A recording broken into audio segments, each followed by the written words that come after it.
like I hope we would have done Friday.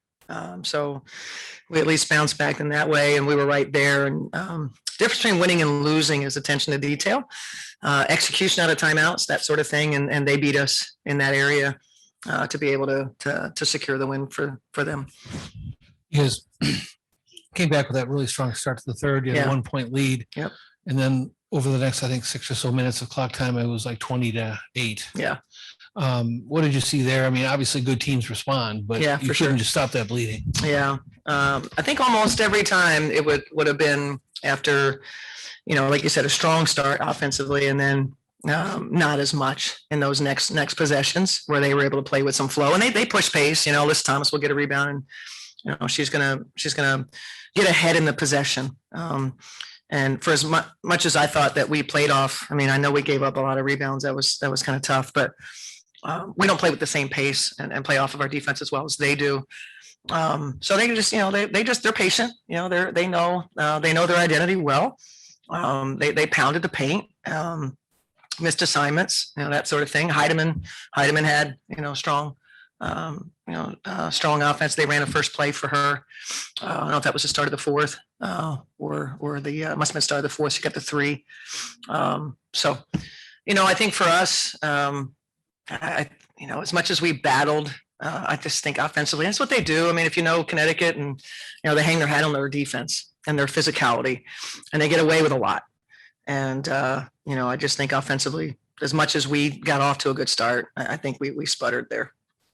In the third quarter, you outscored them 12-2 in the paint, and had a pretty good lead in the points off turnover battle. And that obviously fell off the rails a little bit in the fourth. But what do you think specifically as it related to the paint, went well for you in that third quarter that you weren't able to replicate in the fourth? In the first half, we didn't pay very much attention to it for whatever reason. We were afraid to leave our player, so they had 22. And then I just think, I don't know, we lose our minds sometimes in some of our rotations and what we're thinking.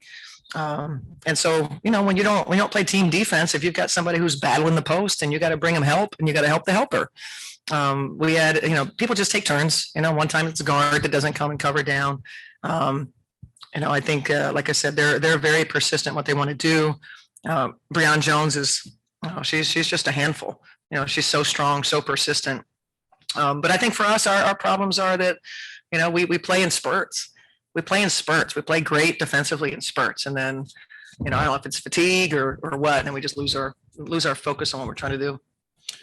Coach, Nina had, a really solid game offensively, and she's really seemed to come into her own since coming over. But on the defensive end of the court, granted, the Suns have pretty good front court players that might be a tough matchup for her. But what do you need to see from her kind of over these last few games to really see her grow on that defensive end of the court? I think defending without fouling, I think, early position.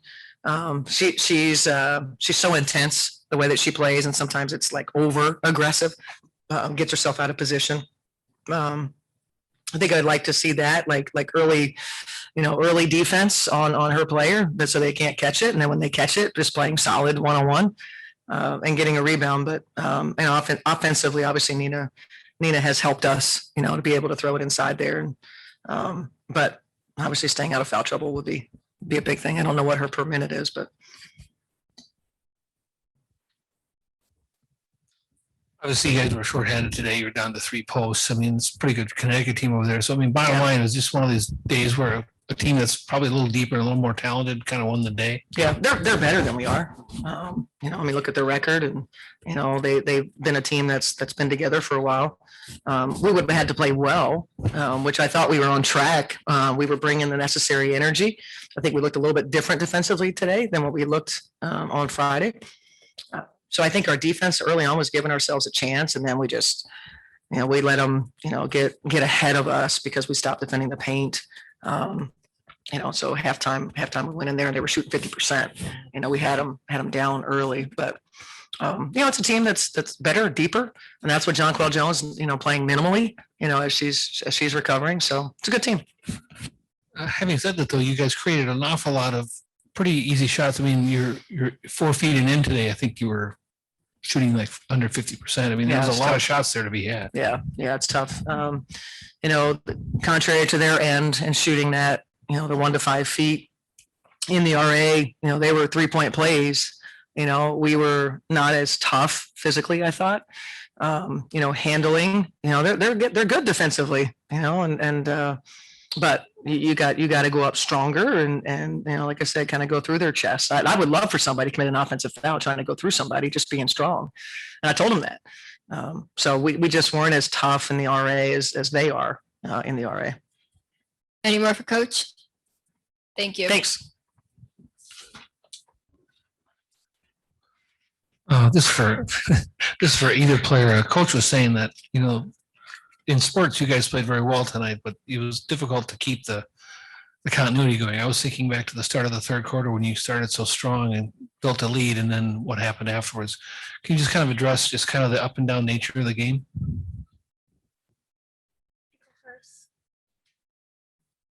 Oh gosh, I don't even know. We need to get stops in a row, and that was our problem. Especially I feel like at one point we were like down maybe 8 to 10, and then we kept scoring, but they kept scoring too. We could never cut down a lead. And when you're talking about the third, we had a little bit of a lead, but not a lot because we just allowed them to keep scoring. We never put enough pressure on them to stop them at least 3 stops in a row, because that's usually our goal. 3 stops in a row. Okay, we got that. Let's do another set, or at least 2 out of 3. We weren't getting any of those. Yeah, we just don't help ourselves. We play good defense and they get offensive rebounds, and then we play good defense. They hit a shot at the end of the shot clock. That stuff happens, or we foul. Yeah, I feel like we fouled way too much. I don't know, or we just had really bad fouls. But just stuff like that. We're just not helping ourselves. It's stuff that we control. That's just killing us. In that third quarter, again for either player, in the third quarter, you guys won in the paint 12-2, and Cheryl was saying that in the first, half of the game that you were just forgetting about certain players in the paint, really kind of locked in and turned it on there. What do you think over the course of a game? How does the kind of communication change based on what's going on? Is it just kind of hey, stay committed to what we're doing, or is it kind of trying to fix things on the fly? I think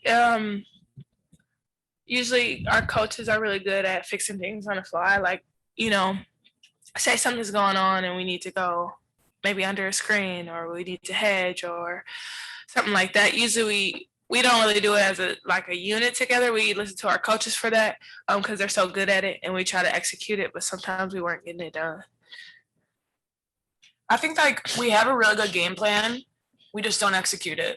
And then we decide that we're randomly going to decide to execute it. So we're just not consistent. I think that's kind of been the story of our lives this whole season is we're just inconsistent with what we need to get done. We have a really good plan, keep them out of the paint. And when we don't, we just don't do it. We don't flood the paint and keep them out and make them throw the skip pass. And then suddenly in one quarter, we decide to do it, then the next quarter, we don't do it anymore. So it's just we're just inconsistent, and we just don't, that's just discipline and maturity. We just have to be better about consistently doing it. It's not going to be perfect, but if we have a game plan, just execute it as long as you can throughout the game. Does communicating with one another kind of remind each other, hey, you're supposed to be here? Yeah. It's a quick look. Is there a lot of that going on, or do you feel like you're getting more of that? Yeah, I think that in huddles we discuss hey, low eye, get there, flood, and then we at halftime we look at clips where we're standing on the other side of the paint. We're not having feet in the paint. We're communicating it, I think, for the most part. We're just not getting it done. It's just not happening. Just to continue on that thought, is that due to I don't know if you want to say the complexity of the defensive system? Is it just on an individual basis? What would you say? Yeah, it's not the complicity. I think it's just individually, do your job, get it done. We know the scheme, we know our system, or our Minnesota Lynx basketball is keeping teams out of the paint, right? And that's what we are going to do, and that's just not what we're doing. So individually, we need to hold ourselves accountable, and as a group, to say this chick is not getting in the paint, and we're going to help each other and flood and make them throw the pass. They hit a three, and we consistently talk about that, but we're just so inconsistent with actually doing it. And that's an individual thing. It's a pride thing that you have to be able to say hey, I'm going to get this done, and And sometimes when we did, you know, we didn't get the rebound. They had a few offensive rebounds that just like, dang, you know, so. Like I said, though, we don't help ourselves. And then quick one for you, Ariel. How's your finger? It's okay. Good. I dislocated it. It's fine. It's normal for me. She does have weird fingers. Thank you. All right, Thank you. sir.